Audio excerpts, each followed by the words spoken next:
Hi everyone, First Thing Step Tano here, the internet's busiest music nerd, and it's time for a review of this new Joey Badass project, Lonely at the Top. Here we have the newest and fourth official full-length album from veteran Brooklyn rapper Joey Badass. The highly anticipated follow-up to his career-defining 2000 record that dropped in 2022, an album that was pretty much an acknowledgement of how far Joey has come personally and artistically since breaking into the industry as a very determined teenager with his 1999 mixtape, which had dropped 10 years prior at the time that he put out 2000. And the passage of time between these two projects was made clear through Joey's very wise bars, and even some deeply personal cuts as well, such as the eulogy song on here, Survivor's Guilt, both of which were very eye-opening. Now, while there were some underwhelming songs on this record for sure,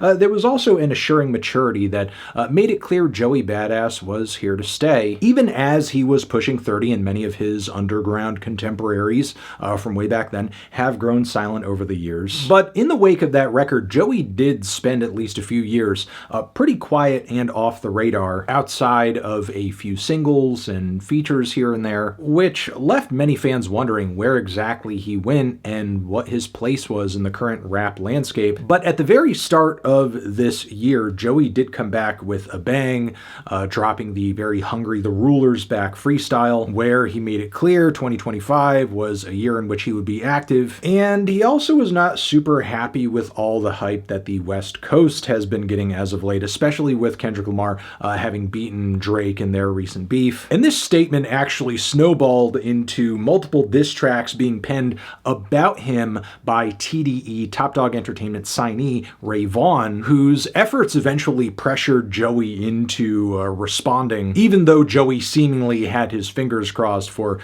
Kendrick Lamar response instead. Still, this resulted in each of them dropping multiple diss tracks to each other, and they each walked away from the whole thing seemingly happy about how they helped to draw more attention to lyricism and the craft of hip-hop in general. But even with that music and those responses being as good as they were, there's still the issue that all this lead up and all this tension really is like kind of raising expectations for this Joey album here, which again is very boldly titled Lonely at the Top. But listening to it, I'm actually failing to see anything on this record carrying him there. Now, Joey wouldn't be the first rapper to obviously, build himself up and claim the top spot, but I just don't see what this relatively brief crop of songs does to compete with his contemporaries. I'm not even sure if he's competing with himself on this record, because this is far from his most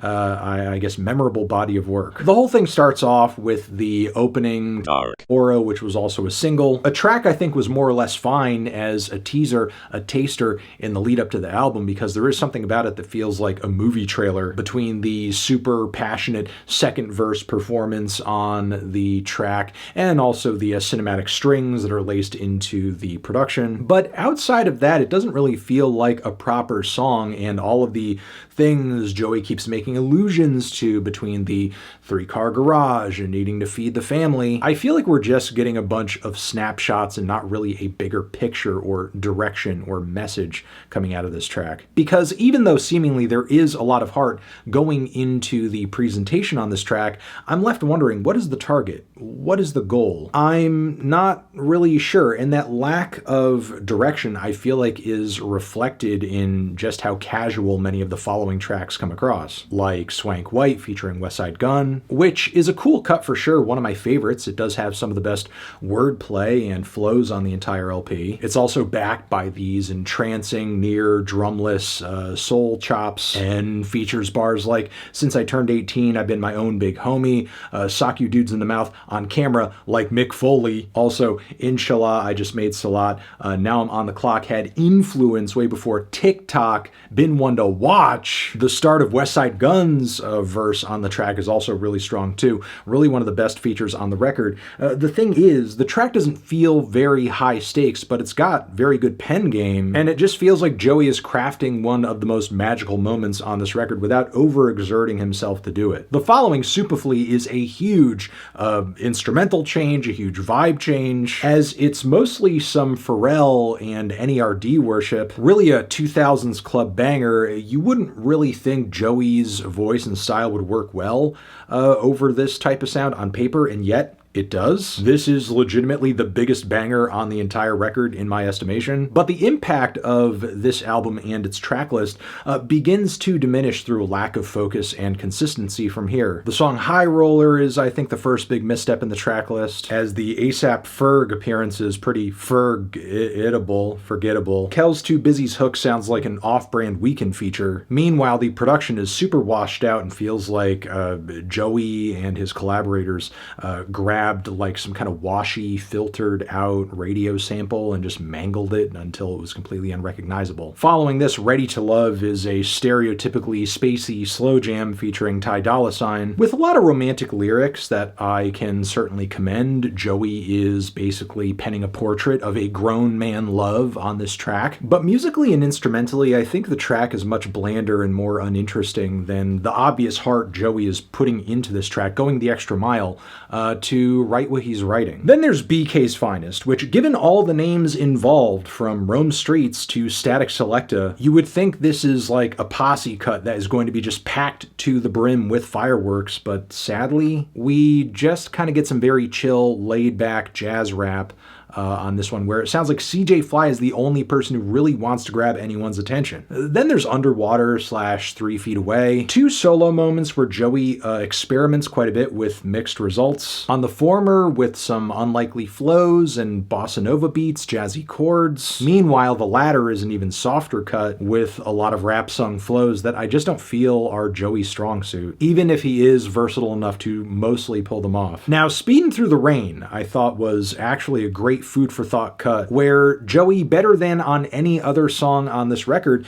just writes a very clear picture of his current state of mind and where his life is at. The memories of the early years of his career, pro-era, New York, that clearly still, haunt him to this day. And then following this, we have Still, which was another single from the album, one that features not just Ab-Soul, but Rhapsody as well.